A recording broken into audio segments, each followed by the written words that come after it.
Hare Krishna, dear devotees.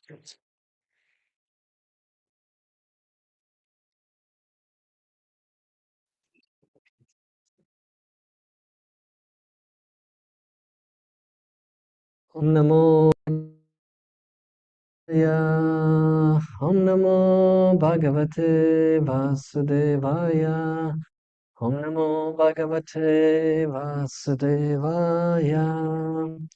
Raina Namaskrityam Naruttamam Narachaiva Devim Saraswati Vyasa Tato Jayamudirayet Nashtaprayesha Badreshu Nityam Bhagavata Sevaya Bhagavati Utamashloke Bhaktir Bhavati Naishtike. Hare Krishna, dear devotees. We're reading from Srimad Bhagavatam, 5th canto, description of Jambudvip. That's chapter 28, chapter 16, verse 26 and onwards. And we will be finishing with a new chapter with verse number 1 today, because the purports are very short here. I'll read Sanskrit just for the first one, and then I'll just read the translations for the rest of the verses. Kuranga Kurara Kusumbha Vaikanka Trikuta Shishira Patanga Ruchaka Nishada Srinivas Kapila Shanka Vaidurya Jarudhi Hamsari Shabhanaga Kalanjara Narandadyo Vimshati Girayomero Karnikaya Iva Keshara Bhuta Mula Deshe Parita Upakliptaha Kuranga Kurara Kusumba Vaikanta. Okay, this is all of the names of the mountains. Adaya and so on. Vimshati Giryaha, 20 mountains. Meroho of Sumeru mountain. Karnikayaha of the whirl of the lotus. Iva like Kesara Bhutaha as filaments. Muladeshe at the base. Paritaha all around. Upakliptaha arranged by the Supreme Personality of Godhead. Translation. There are other mountains beautifully arranged around the foot of Mount Meru, like the filaments around the whorl of a lotus flower. Their names are Kuranga, Kurara, Kusumbha, Vaikanka, Trikuta, Shishira, Patanga, Ruchaka, Nishadha, Srinivasa, Kapila, Shanka, Vaidurya, Jarudhi, Hamsa, Rishabha, Naga, Kalanjara, and Narada. Verse 27. On the eastern side of Sumeru mountain are two mountains named Jatara and Devakuta, which extend to the north and south for 18,000 yojanas, which is 144,000 miles. Similarly, on the western side of Sumeru are two mountains named Pavana and Pariyatra, which also extend north and south for the same distance.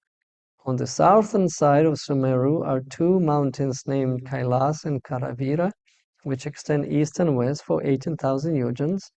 And on the northern side of Sumeru, extending for the same distance east and west, are two mountains named Trishringa and Makara. The width and height for all these mountains is 2,000 yojanas, which is 16,000 miles. Sumeru, a mountain of solid gold shining as brilliantly as fire, is surrounded by these 8 mountains. Verse 28. In the middle of the summit of Meru is the township of Lord Brahma. Each of its 4 sides is calculated to extend for 10 million yojans, 80 million miles. It is made entirely of gold, and therefore learned scholars and sages call it Shatakaumhi. Verse 29. Surrounding Brahmapuri in all directions are the residences of the 8 principal governors of the planetary systems, beginning with King Indra. These abodes are similar to Brahmapuri, but are 1/4 the size. Purport. Srila Vishwanath Chakravarti Thakur confirms that the townships of Lord Brahma and the 8 subordinate governors of the planetary systems, beginning with Indra, are mentioned in other Puranas. Meronava Purani Shur Manovati Amaravati Vati Tejovati Samyamani Tatha Krishna Gana Param Shradhavati Gandhavati Tatha Chanya Mahodaya Yashovati cha Brahmendra Bahyadinam Yatha Kramam. Brahma's township is known as Manuvati, and those of his assistants, such as Indra and Agni, are known as Amaravati, Tejavati, Samyamani, Krishnangana, Shradhavati, Gandhavati, Mahodaya, and Yashavati. Brahmapuri is situated in the middle, and the other 8 puris surrounded in all directions. Thus end Bhaktivedanta purpose of the 5th canto, 16th chapter of Srimad Bhagavatam, titled A Description of Jambudvipa. And now we read in chapter 17, the descent of the river Ganges. Haribol. Okay, so verse number 1, Sri Shuka Vacha. Prabhu, will you start with the chapter summary? Oh, do we read? Okay, I can read the chapter summary. The 17th chapter describes the origin of the Ganges River, and how it flows in all around Ilavrita-varsha. There is also a description of the prayers Lord Shiva offers to Lord Sankarshan, part of the quadruple expansions of the Supreme Personality of Godhead. Lord Vishnu once approached Bali Maharaj while the king was performing a sacrifice. The Lord appeared before him as Trivikrama or Vamana and begged alms from the king in the form of 3 steps of land. With 2 steps, Lord Vamana covered all 3 planetary systems and pierced the covering of the universe with the toes of his left foot. A few drops of water from the causal ocean leaked through his hole and fell on the head of Lord Shiva, where they remained for 1,000 millenniums. These drops of water are the sacred Ganges River. It first flows onto the heavenly planets, which are located on the soles of the Lord Vishnu's feet. The Ganges River is known by many names, such as Bhagirathi and Jahnavi. It purifies Dhruvaloka and the planets of the 7 sages, because both Dhruva and the sages have no other desire than to serve the Lord's lotus feet. The Ganges River, emanating from the lotus feet of the Lord, inundates the heavenly planets, especially the moon, and then flows through Brahmapuri atop Mount Meru. Here the river divides into 4 branches known as Sita, Alakananda, Chakshu, and Bhadra, which then flow down to the ocean of salt water. The branch known as Sita flows through Shakara Parvata and Gandhamadana Parvata, and then flows down to Bhadrashva Varsha, where it mixes with the ocean of salt water in the west. The Chakshu branch flows through Malayan Giri, and after reaching Kutamala Varsha mixes with the ocean of salt water in the west. The branch known as Bhadra flows onto Mount Meru, Mount Kumuda, and the Nila, Shweta, and Shringavan mountains before it reaches Kurudesha, where it flows into the ocean of salt water in the north. The Alakanda branch flows through Brahmalaya, crosses over many mountains including Hemakuta and Himakuta, and then reaches Bharatavarsha, where it flows into the southern side of the ocean of salt water. Many other rivers and their branches flow through the 9 Varshas. The tract of land known as Bharatavarsha is the field of activities, and the other 8 Varshas are for persons who are meant to enjoy heavenly comfort. In each of these 8 beautiful provinces, the celestial denizens enjoy various standards of material comfort and pleasure. A different incarnation of the Supreme Personality of Godhead distributes his mercy in each of the 9 Varshas of Jambudvipa. In the Ilavrita Varsha, Lord Shiva is the only male.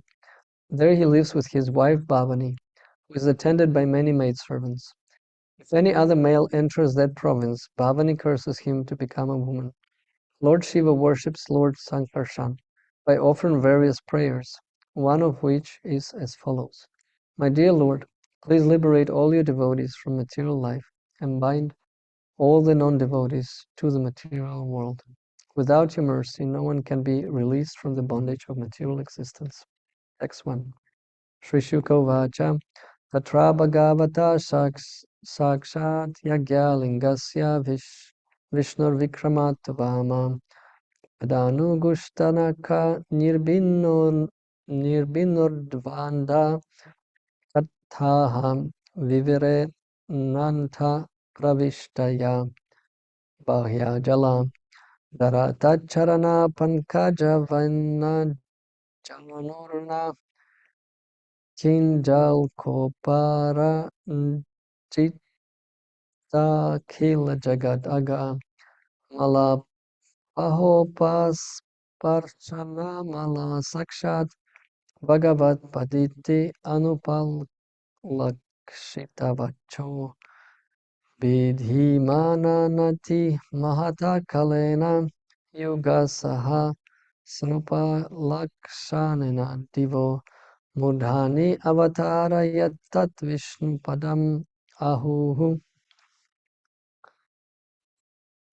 Translation. Shukadeva Goswami said, My dear king, Lord Vishnu, the enjoyer of all sacrifices, appeared as Vamana Deva in the sacrificial arena of Bali Maharaj.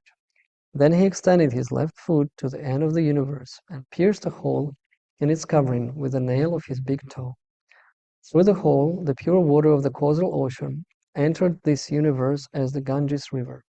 Having washed the lotus feet of the Lord, which are covered with reddish powder, the water of the Ganges acquired a very beautiful pink color.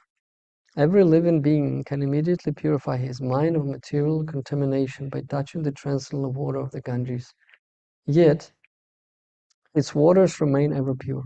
Because the Ganges directly touches the lotus feet of the Lord before descending within this universe, she is known as Vishnupadi. Later, she received other names like Jahnavi and Bhagirathi. After 1,000 millenniums, the water of the Ganges descended on the Dhruvaloka, the topmost planet of this universe. Therefore, all learned sages and scholars proclaim Dhruvaloka to be Vishnupada, situated on Lord Vishnu's lotus feet. In this verse, Shukadeva Goswami describes the glories of the Ganges River. The water of the Ganges is called Patita Pavani, the deliverer of all sinful living beings.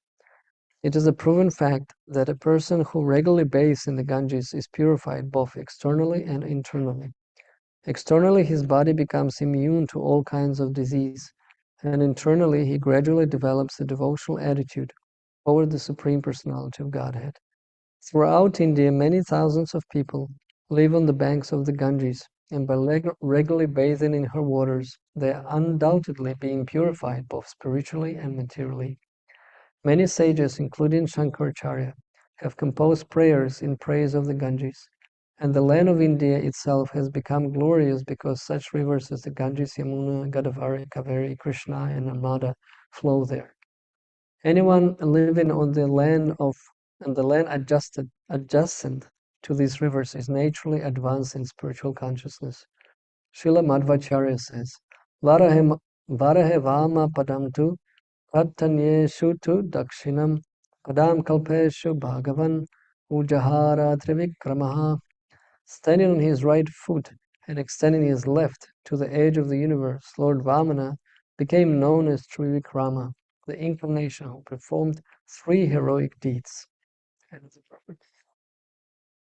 Om Jnana Timirandasya Gyananjana Shalakaya Chakshuramitam Yena Tasmai Shri Gurave Namaha Shri Chaitanyam Manobishtam Stapitam Yena Bhutale Swayarupa Kadamahyam Dadati Swapadantikam He Krishna Karuna Sindhu Dina Bandhu Jagatpate Gopesha Gopika Kanta Radha Kanta Namostate Yapta Kanchana Gaurange Radhe Vrindavaneshware Rishabhanu Sutadevi Pranamami Hare Priye.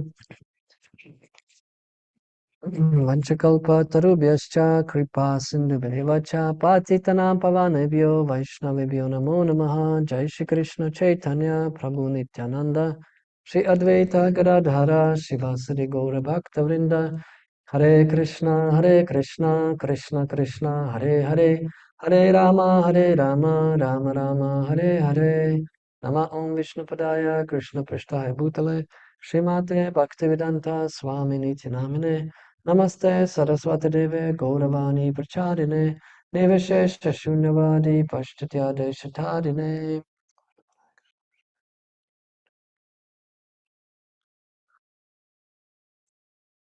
Hare Krishna, dear devotees, by the grace of Providence, I've been saved once again to speak on the Ganges rivers, which is much easier than speaking about the yojanas and distances between the mountains and the structure of the universe. So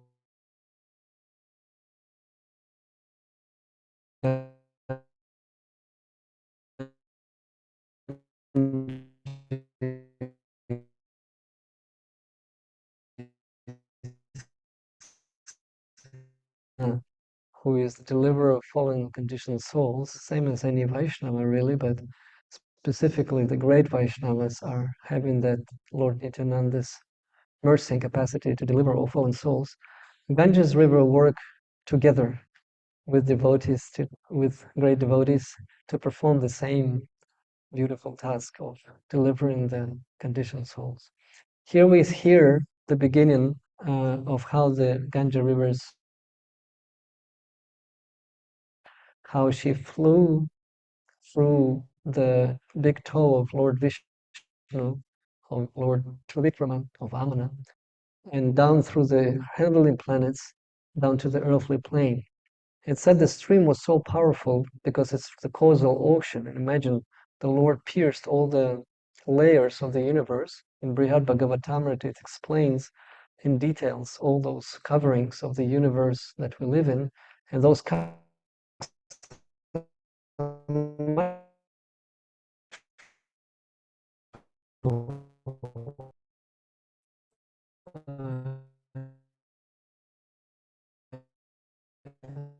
that water, the pressure that became, in fact, he was worrying who will carry, who will receive that stream of Ganges, so that object is not destroyed, because the power of that pressure was extremely strong. And so Lord Shiva has volunteered to receive the Ganges on his head, and then from his head, from Kailas, from the ice cold ice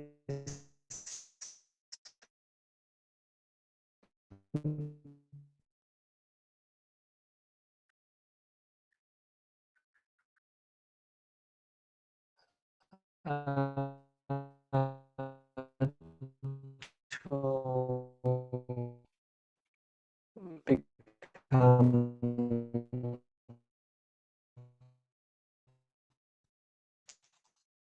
and through this whiteness, that purity, she purifies all the conditioned souls who bathe in her waters.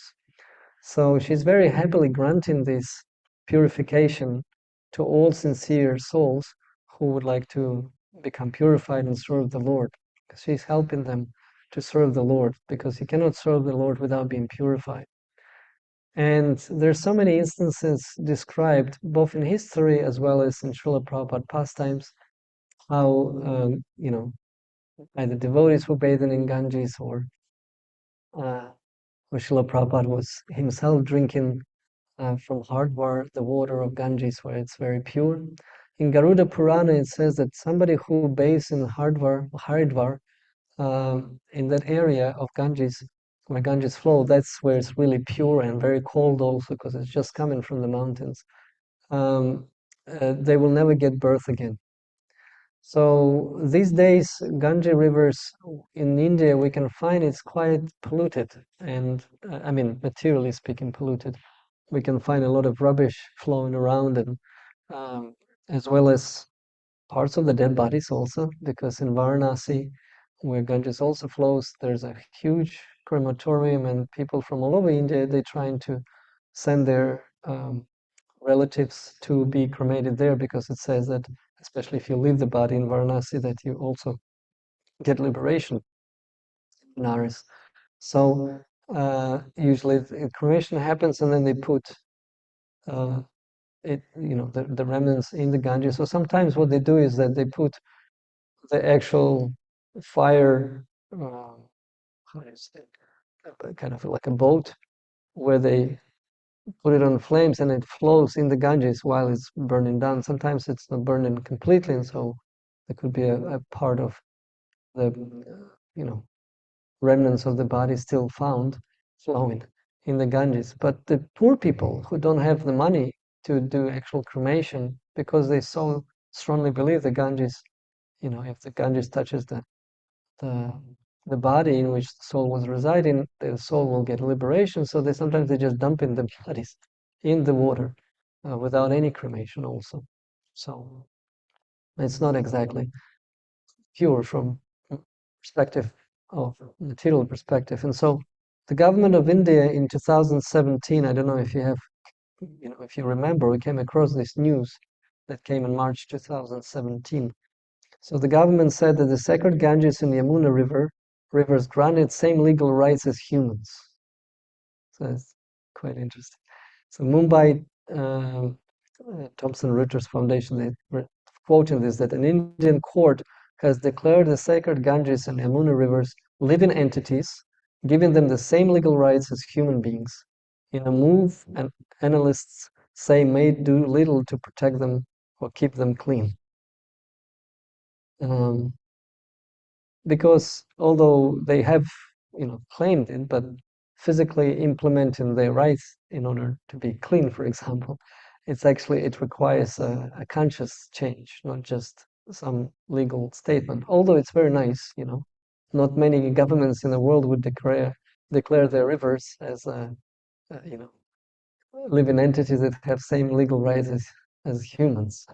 So these things you can only find in India. Of course, in the national anthem of India, there's also names of Ganges and Yamuna mentioned there. So the whole India growing up with this understanding about purity of river Ganges.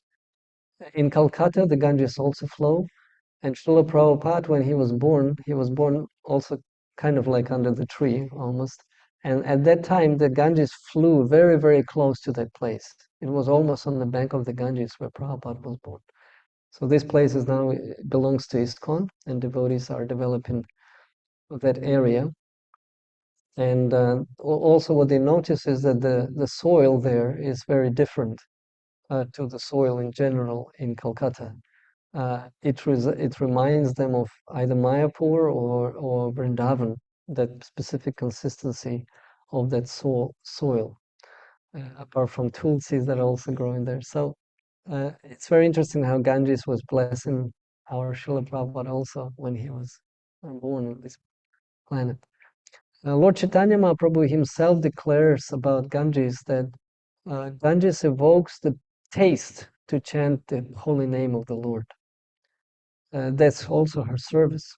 And if you read Radhanath Swami's book, Journey Back Home, there's a moment there that when he is meditating on the little island in the Ganges, not even island, it's like little piece of land really, where he meditates on the Lord, and in the presence of Ganga, and he really wants to understand the Supreme. He's meditating on the Absolute at that time, and then he feels that he has this attachment which is an impediment for that understanding. And that attachment is his little, what do you call it? I forgot the name in English. A little harmonicum that he played. No, those little ones. What's the name in English? Somebody help me. This little instrument. It's called a harmonica. Harmonica. Okay, good. So this little harmonica, so he was playing it. It was like his constant traveling through the world, a little bit attached to it. And so he felt that he needs to give up that attachment right when he was meditating on that little piece of land in the Ganges. And so he threw it to the Ganga. And what he received from the Ganga is Hare Krishna Maha Mantra. He has literally heard the Hare Krishna Maha Mantra after he threw away this little harmonica. And by receiving that gift from Mother Ganga, he became very ecstatic and chanted the holy name Hare Krishna Maha Mantra. So that's what Mother Ganges does. She loves to give the holy name or the bhakti to all the souls. She was a little bit worried when Lord Krishna was leaving the planet. She was concerned and she was saying, like, you live in me, but who I'm afraid to stay here in Kali Yuga because all those sinful people will my waters, and I'm not sure if I'll be able to hold all of those sins, to purify all of it, because it's gonna be too much. But he pacified her by saying that, don't worry, just in 5,000 years from now, this movement of Lord Chaitanya, the movement, Sankirtan movement will start, and so there'll be so many devotees. They'll be coming to your waters and they'll be chanting the holy names in your waters, and so your waters will become actually purified by them chanting, because they will be very pure, and so they'll be chanting, and the holy name will be pure, and your waters will purify. And this is what actually happened on Gora Purnima when Lord Chaitanya, advent of Lord Chaitanya, he just appeared in this world, because it was also an eclipse, although it's a Purnima, it was an eclipse on that specific day when Lord Chaitanya. So all the Hindus came to the Ganges, because he appeared in Navadvip, and so the Ganges flows there, and so all of those Hindu followers came to the river chanting the holy name, Hari, Hari, Hari. And even the Muslim people, they were mocking them. Oh, look how they chanted Hari, Hari. And they also chanted Hari. So everybody chanted Hari. So Lord Chaitanya inaugurated this movement, and, Ganges was part of it.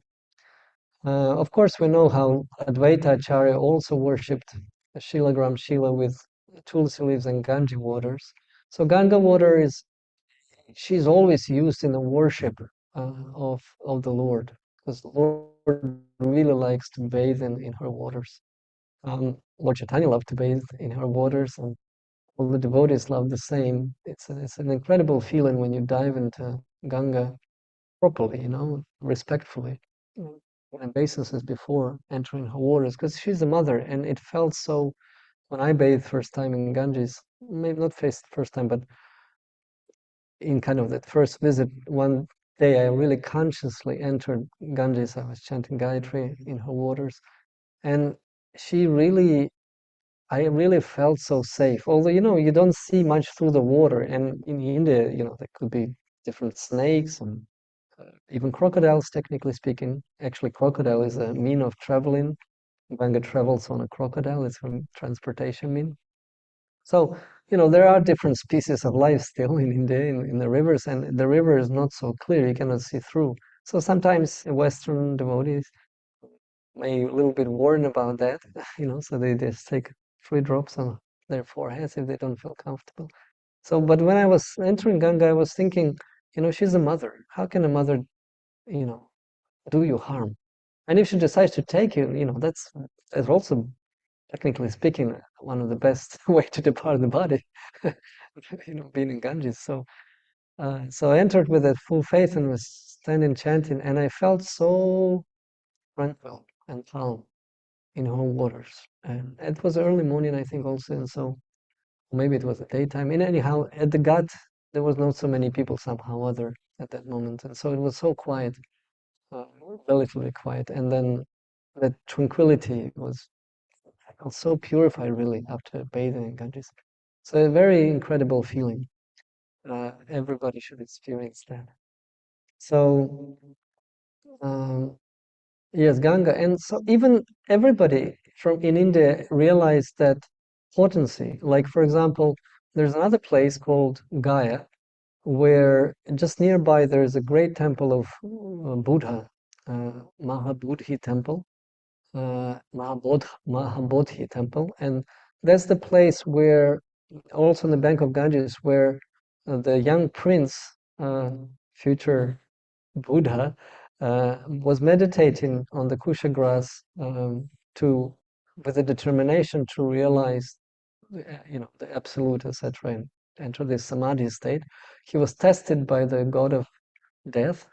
In their tradition, it's called Mora, we know it's Yamaraj, and so he was also tested with different allurements and visions, and through his determination, he managed to stay and purified himself completely, and then began his mission, which was mainly to divert attention from all those animal sacrifices, preaching the ahimsa principle, and even diverting them from the Vedas just to follow him, so that people actually will become vegetarians, stop eating meat. And so he was also meditating on the river Ganges. We find that whoever from the sages, Srila Vyasadeva, Narad Muni, they were all going to either Saraswati or Ganges, or special sacred places where those sages could meditate, having access to the fresh, purified water, which was cleansing them more and more, but also it provided this tranquil atmosphere. It's like sitting near the temple, basically. So everywhere people in India worship Ganga with what? They usually worship it with Ganga water. So you take the water and offer it back. What can you give to the mother or father, right? Mother and father provide everything. And so you only take what they give and return them with love and devotion, and they accept that love and devotion, especially the devotion. So um, that's what they, as personalities, are interested in, and very mercifully giving back. So we know that Kalavecha Chidhar in Chaitanya Lila was also, he was very, very poor. He lived in a hut which was with holes leaking, but he was, all that he was able to make from selling those banana leaf cups and utensils, he from that, what he was selling, very minimum to even sustain his life, but he still spent half on worship of Ganga.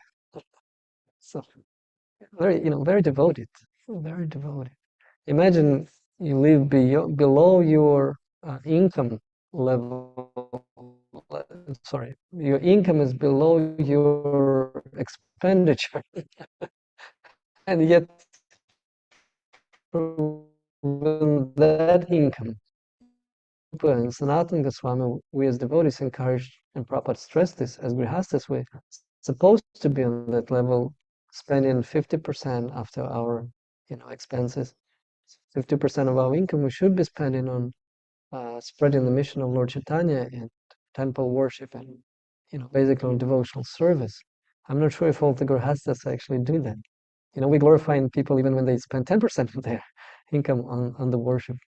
Like one of the richest persons in America, John Rockefeller, he was not always rich. He became rich once he got into this oil industry and pretty much monopolized it by his intelligence. But since the beginning, whatever he was making, he, in his biography, we can read that he was always spending 10% on his church, on his Baptist church, and not only church. Eventually, once the income was so huge, and 10% became really huge money, he always spent 10% through all his life, but not only on the church, later on building, universities and so many things, hospitals, like that. So, it's encouraged that people do spend on charity, but devotees specifically, they're supposed to spend on devotional service, because that's the best charity ever. Book distribution, supporting Harinam Sankirtan. There's so many things that temple needs, and Harinam parties need, book distribution needs, and like that. Devotees needs who do that and don't have, they don't work, they just fully surrendering in that process. So yeah, so Ganga is a very great purifying means. Of course, there's also a special place called Prayag, where there's a place called Triveni, where certain influence together, and once in 12 years there's a special day or special period, not just one day, where it's said that also whoever takes bathe in this place, the gate to the liberation will open up, or basically the repetitive birth and death will stop that life if you actually participate doing that. And of course, millions of pilgrims come, and the whole bank of that place become like so like and it's incredible amount people of different faiths in India come there. Not only devotees, but also great yogis also come there. And Prabhupada was warning there that you see those little boys, you have to understand some of them are great yogis who are 7 through the Ganges. So there's Siddha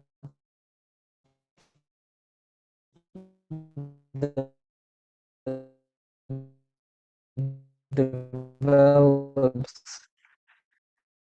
fraction of seconds in the dive from the Ganges in the different place that you'd like to visit or be.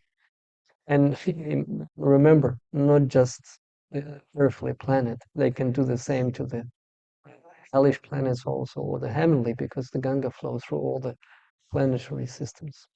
So that's one of the siddhas siddhas that mystic powers that yogis develop. Of course, Srila Prabhupada, we know from our philosophy that this kind of interest in Ganga, just to develop use her as a means of travel, for example, as a means of your siddha power, it's actually compared to the bathing of the elephant. In a way that, you bathe, and then you come out and you immediately put the dust and roll in the dust and get dirty again. So, that's not the purpose why Ganga flows here. She flows here just to purify all the 3 worlds. That's her special mercy. That's a special mercy of Lord Vishnu, or Lord Krishna. So we should properly address Ganga for devotion. And remember, as I mentioned, Sri Chaitanya Mahaprabhu said that she invokes the taste for the holy name. And I gave this example with Radhanath Swami. So that's what her main purpose here is. Purify us and invoke the taste for chanting the holy name. So we should address Ganga like this. And the saintly kings of the past also knew the potency of Ganga. Like, for example, there's a historical event that happened during the Queen of Victoria, when the British rule was over India already. And the Queen of Victoria invited Raj Sen, a king from Rajpur, Ming Sen, I forgot his name, but a great king. And so she invited him to visit England, and he was really, really vague, like he didn't want to, because you're traveling from Bharatvarsh, you travel from the places where there's Vrajarena, that's the Vrindavan, whereas Rajpur, the kings of Jaipur, they're very pious king. It's only 300 kilometers from Vrindavan. Many of the deities escaped during the Mughal invasion to Jaipur, and all those kings were engaged in worship. So it's like a city of devotees, really. And so the only reason he decided to travel was that he managed to carry Ganga with him. So it's actually exhibited there in the museum still in the palace, that those huge silver, how do you describe them? Tanks or jars, like pots, huge silver pots, like by huge meaning like 1,000 gallons, you know. So he carried those on his boat, 2 of them, I think, in order.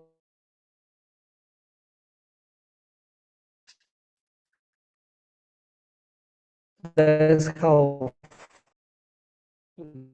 great his faith was, that wherever he would travel, if he has Ganges with, so this is very, very important. That's why whenever devotees travel to India, apart from Amprasadam and the Tilak, because everything, that's also sacred and purifies us.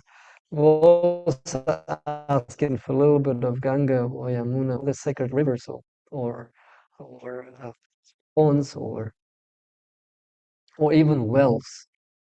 For example, in Jagannath Puri, it's another story how about Ananda Saraswati, I think it was, who couldn't drink the water in the well because it always had this salty taste, because it's on the bank of the ocean.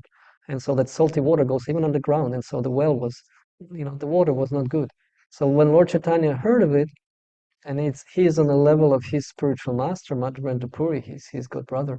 So, sorry, he's god brother of Ishvara Puri, on the level of his spiritual master. So he treated him like this, and he thought to serve him properly, and he asked Ganga, and I think maybe others, holy rivers also, to descend to this well, about Nanda Saraswati's well in Jagannath Puri. When we visit, Paramananda Puri, sorry, yes, Paramananda Puri. And so when he visited, when we visited Jagannath Puri, we went to this well, greatly maintained, but nonetheless, it's getting better, I think. So we were sitting there, and Madhavananda Prabhu was, distributing this water to us. He said, whoever drinks this water is guaranteed will attain the love of Godhead in this lifetime. So we definitely drank that water because it is guaranteed. And it's actually sweet. It's not, it's not. We didn't get sick. It wasn't like it was really good water from taste. So, we also trying to invoke Ganga when we use the mudra to ask, and chant before worshiping the deities. Every water is supposed to be Ganga water to bathe the deities. So if we don't have it, at least we use a mudra and mantras to invoke the Ganga, and we chant the Ganga Chayamuna Chayam Gadavari Saraswati. We chant the mantra to invoke the Ganges to be present in the water. And this is not something cheap also, actually. We should not take it just as, oh, it's another ritual. No, we should really pray for Ganga and other rivers, as in this prayer, 7 rivers, to descend and be present in that little Achman container where water is stored. Because it says that when you cannot offer tulsi manjaris, you should offer to the Lord. If you cannot offer tulsi leaves, you have to get the tulsi branch and touch the Mahaprasad, like the bhoga that you offer. No, so you have to offer the dry leaves. If you don't have the branch of tulsi and touch each bhoga, and in this way, make tulsi present. But if you don't even have that, you should at least chant 3 times tulsi, tulsi, tulsi, to make her presence. Because they're all transcendental personalities, it's not difficult for them to descend to such places if devotees are really calling, So, yeah. So this is the little glories of Ganga. I have to stop because it's 55 minutes. We can maybe discuss a little bit more. But there's so many stories. And Tamal Krishna Maharaj in Haridwar, I think it was, when Prabhupada was already very sick, but he said immediately to bring the Ganga water from the middle of the river, not the like middle of the river, but a little bit further from the shore. And so Tamal Krishna immediately he jumped into, swam, brought to Prabhupada, and he, for some time he was fasting, he was not even drinking. So he drank profusely Ganga water, and he felt much better. And immediately he asked after that for some little food for prasadam. And it said that his actually health was improving, but then the storm came, and so we had to return. His health again declined. But at some, there was really like it seemed like he would just stay there. But the weather changed so much after just a few days. A huge storm came. Hare Krishna. Okay. Devotees, if you would like to say something, I'm sure Taraka Prabhu has a lot of realizations with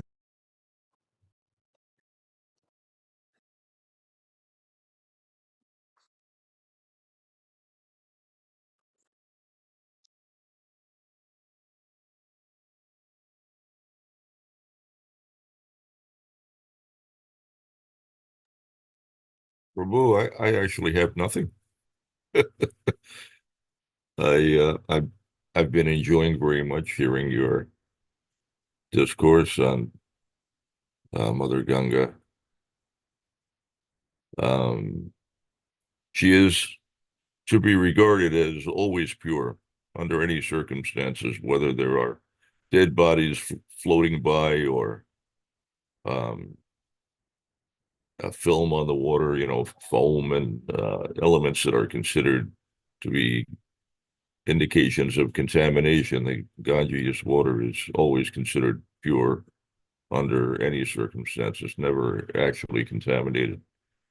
Um, but unfortunately, in India, not everyone has the special regard for Mother Ganga that the devotees do, and so in Delhi, for example, well, there you have the Jamuna, these sewage systems where the entire city are dumping directly into the Jamuna. The Ganga also is used as basically a sewer. Um, all kinds of wastewater is just dumped into the rivers. And so it's a very unfortunate condition, terrible filth sometimes in the water. The devotees have been campaigning to try to pressure the politicians to rectify some of these offensive behaviors. And they've been successful in some cases in getting some things changed, new ordinances established to try to keep the water cleaner. Yeah, I have a bunch of experiences with the Ganga. You mentioned the the Kumbh Mela, which happens every 12 years. There's the Magh Mela, which happens every year. Annually is the Magh Mela, and then every cycle of 12 years, there is the Kumbh Mela. And then every 12 cycles of 12 years is so 144 years is the Maha Kumbh I'm Mela. sorry, the date is up and up, so I have to move the computer. But you can continue Well, talking about just for the benefit of no, devotees. that's a wrap. And anyway, Srila Prabhupada attended the Kumbh Mela in 1977, which was the Maha Kumbh Mela, the 144-year Mela. And I was also there. Lots of interesting events, many adventures, but we're out of time. Shri Shri Radha Damodar have appeared. Jai Shri Shri Radha Damodar. Hare Krishna.